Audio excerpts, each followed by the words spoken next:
since 1980, the solid waste master plan for the country, which was developed by a consultant team of Planning and Stanley Associates. Since then, it called for an integrated solid waste management approach in the country, and that has not since materialized. So you would find that there's a repeat in all the strategic plans since then of the need for an integrated waste management system. The problem has always been the lack of funds for such a system. He left the company because recommendations wasn't being adhered to.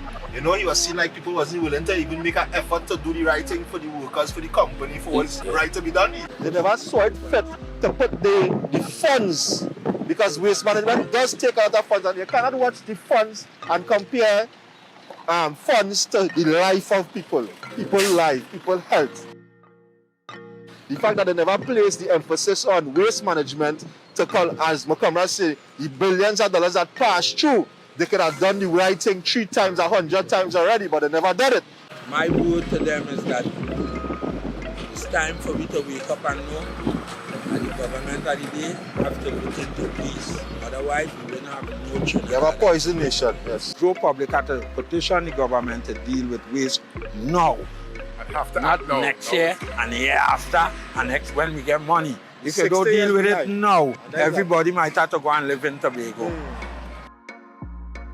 Given the potential environmental and public health risks attached to waste management practices at the nation's landfills, how long is the country prepared to continue delaying the solid waste master plan? Despite a lack of consistent environmental and public health impact testing at the landfills, it has been acknowledged many times that they are running out of space. It has also been acknowledged that these landfills are sources of toxic contaminants, the true consequences on the environment and nearby communities of which the public remains uncertain.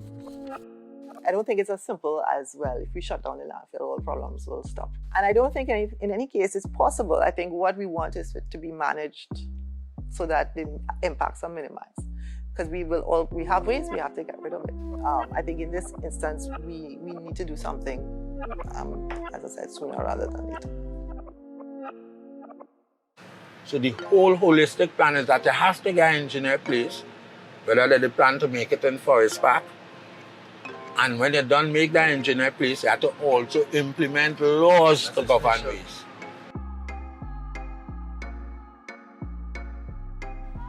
We need to focus attention on that so that we don't overextend these landfills until we find the solution in terms of closure of these landfills and have one main engineered landfill.